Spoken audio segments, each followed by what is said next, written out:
Hello. So you find me attempting to get on with some tattooing. Sorry, I'll try and come into focus. This is pretty much my day. I wake up and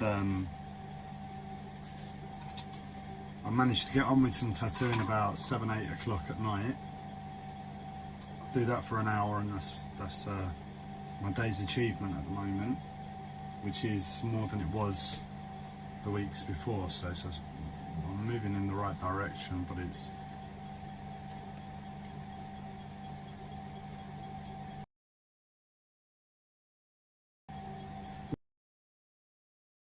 the amount I'm doing isn't the problem. It's just I've got a lot of pressure on me for some reason, and the pressure, it's like you can't deny it. And as much as I'd be contented given my life at present with what I'm achieving on a daily basis, of my life at present, not you know, forever. This isn't a good place to be, but at present it's not bad, because I've got a lot of pressure on me. I've got no patience. The pressure is just like insane to find any peace with, and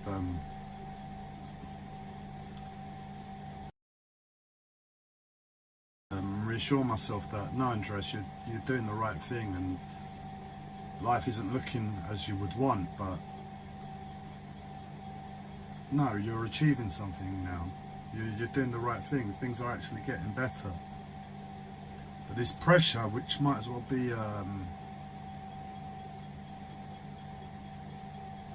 paranoia or depression, you know, like irrational thinking, depressive thinking, which isn't what I'm referring to as depression. It's something else, this, and it's like a pressure on me that, and because it makes me puts me in physical pain and makes me physically weak,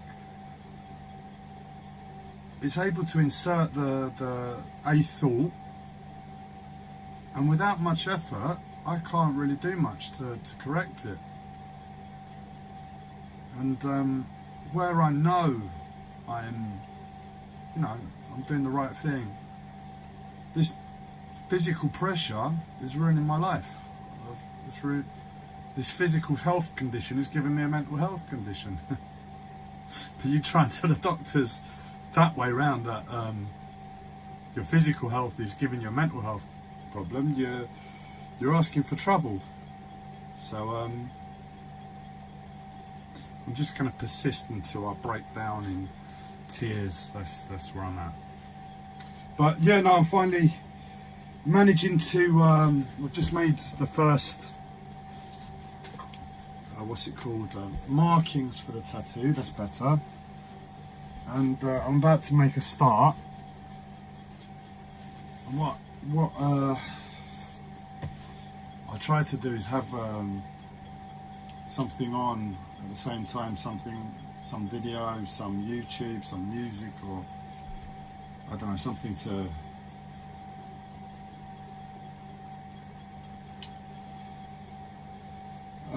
how can I put it, to rest my mind where there's so much conflict and war at the moment, something to help focus my mind, and I can't do that.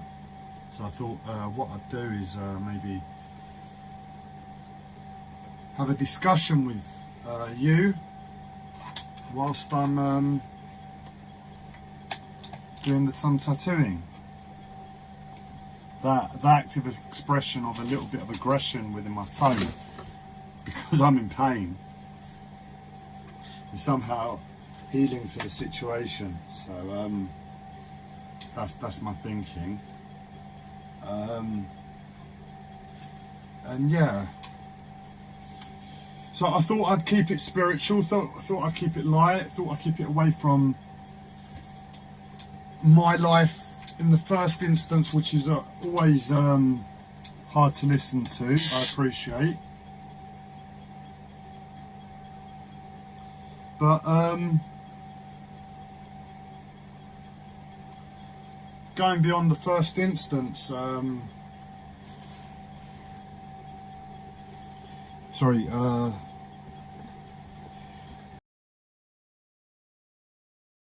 thought we'd discuss,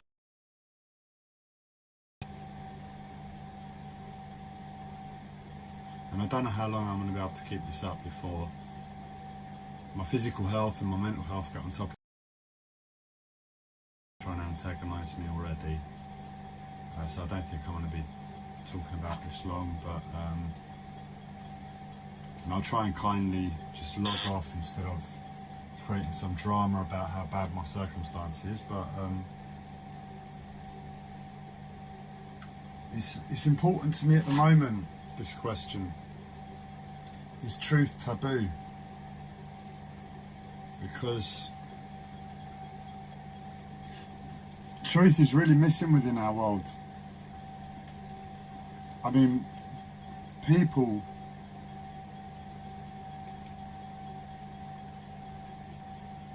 who live their lives to express truth seems to be hidden. All the messages that are put out there to the world, wherever they come from, always seem to have a twist to the truth. And it's like there because the truth hurts too much and we can't handle the truth. And as a result, we get this watered down perception of how to live and how to be from our teachers.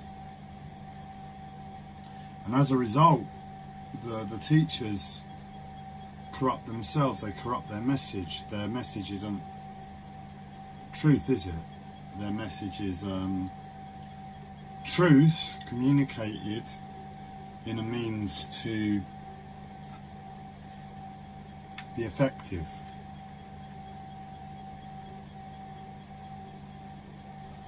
And just from my personal perspective, it's absolutely true. I couldn't deal with the truth in my life. I mean, I've come to where I am, and I claim an element of truth and a perspective on the world that isn't often found, and where it is found isn't often discussed as openly as I am. But through my strange circumstance of being an idiot or autistic, depends how you look at me, and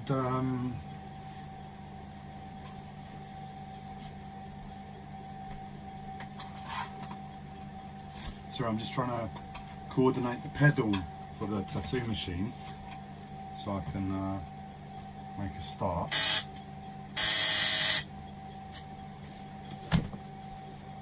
And where it is found, it's not often discussed. And I don't know why. Well, I was of the same mindset, you know. I was of the same mindset. I mean, I look at one of my a big influencer in my life, a big teacher, the Thich Nhat Hanh.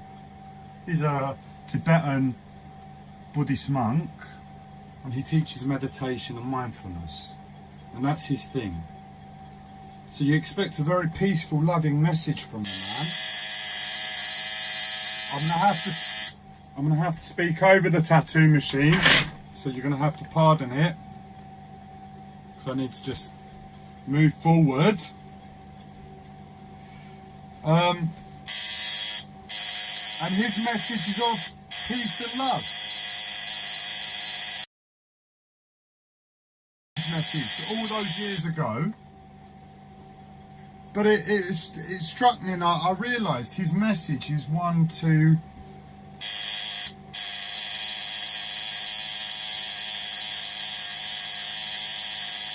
his message is of an ideal.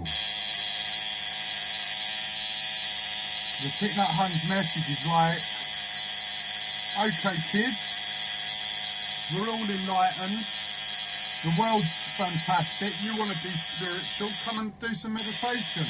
It'll do wonders to your life, and you can go back to your normal life and be spiritual whilst you do whatever. And I see that because it's practical. The world is effed to whatever extent we're trapped in our own lives. And he's applying the philosophy that the present moment is king. The present moment heals. The present moment creates miracles.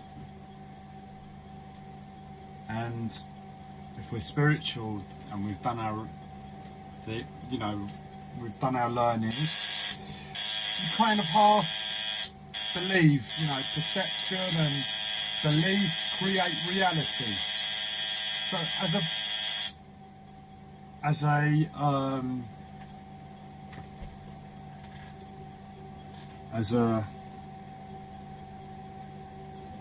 what's the word? What word are we looking for? As a means to do something of use in this world, we take that belief as the most practical thing we can do in terms of spirituality for the wider world. And that's it, we rest there, we die there. And that's a good path to take, because, well, there's no other real path, is there? Who else is telling you any other way? You got David Icke, for instance. Let's discuss some of the options. You got David Icke, who tells a truth. He tells two truths, actually. I don't know if many people can hear that when they listen to David Icke. He tells two truths. One is the truth, well, supposed truth of the conspiracy of the reptilian control system, ruining the world and running the world and doing the evils that it's doing. And the second truth is that of the spiritual element, when he talks about spirituality. He talks about truth there, and he talks about love and consciousness. So with David Icke, I found his work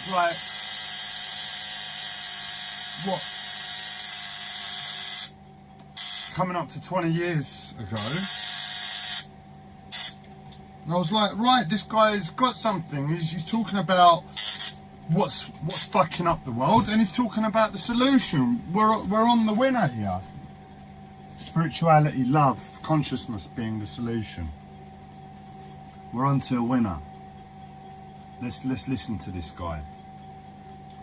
10 years on, his message is exactly the same. Nothing's changed. Nothing. Spirituality, consciousness. When I first listened to him and I went to see him, I just expected, his message to evolve and adapt, to grow into the solution as he grows. Right, I'm here, this is the problem. I'm giving a lot of emphasis to the conspiracy, but I'm also telling you what the solution is. And I thought, as he grows, he would inevitably just drop the problem and move to the solution, teach the solution. Why bother stating the problem all the time? But I look to the man with respect, as he's a life of experience, isolated from society, but nobody else, really belittled to the whole nation, and what that must have done to the psyche, and to come back and still put a message forward to inspire, to help. It's a testament.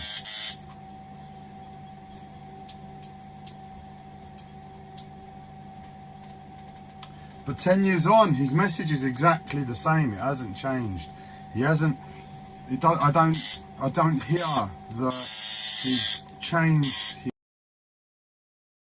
the balance between the problem and the solution. If anything, it's just exactly the same. And it's like, well, what are you saying the same thing for? And here I am with my life.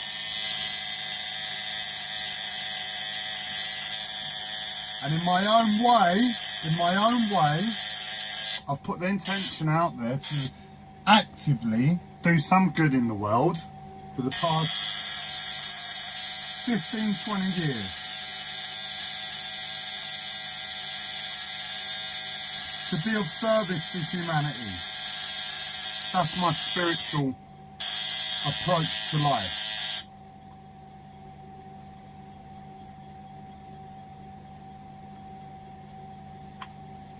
But let's focus on a few others role models. So you got the spiritual ones, you've got the conspiracies, you've got the personal development gurus.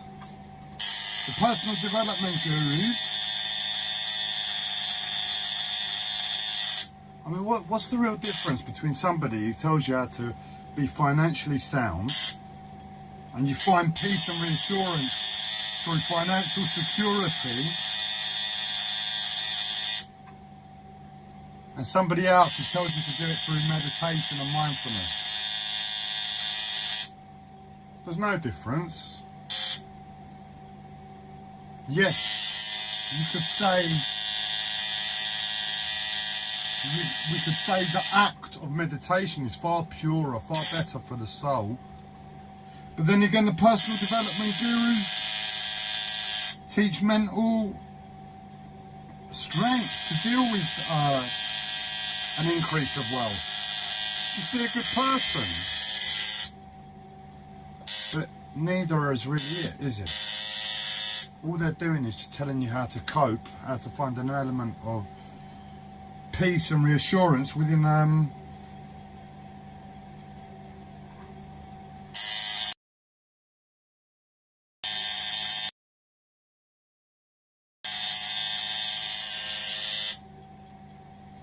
I think I'm gonna have to end the video. I'm in just so much pain. I can't tell you.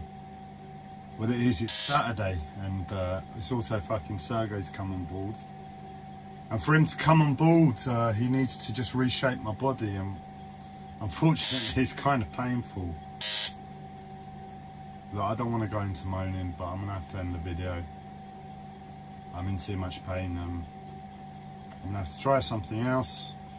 But yeah, no, I've put that idea out there, you know, what is truth? I'm hitting my head against the wall. I don't want to be moaning like I am, because that's what I'm doing, but it is truthful. Everything I'm saying is truthful. And I've had to really have a lot of hardships to come to this place, to leave the ideologies of the monks and the personal development gurus perception, to come here and say, what the fuck are we all doing, man? I'm only saying this because my life's over. I've hit the wall and my life's done with. I've either got to either come out now or forever hold my breath. So I thought, fuck it, let's give it a go. I've never been able to find the right tone, find the right confidence to do it within myself, get beyond my own ego. So maybe this is it. Maybe this is spirituality saying, right, Andreas, it's your turn. You got to speak truth. But I said, I'm not ready. And they said, well, we'll make you ready. So I'm just asking the question from your perspective, because your perspective is probably the same as mine. Truth should be monitored, truth should be put across in such a way to make it practical. And I ask the question, what the fuck is going on for my life, for spirituality, for life itself, to put me in this place where I'm coming out and saying what I'm saying about the world and existence? If you can get beyond hearing my own moans and about my own life and circumstance, to hear that I'm trying to put truth out there about life right now, this present moment on planet Earth, as a result of the collective shared environment and society. What's the answer? Because I tell you, if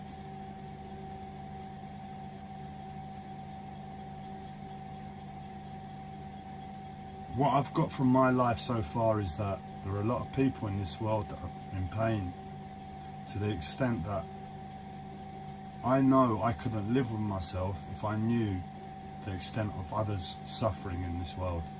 That's the truth. Does that not call for immediate action rather than some superficial philosophy of apply peace to yourself and watch the peace spread or something like that? Or do I just need a reminder of how practical this element of this philosophical idea is? And I just need to take a chill pill and rest in that. But hey, I've asked the question. I need to press end so I can scream or address my body. But otherwise, yeah,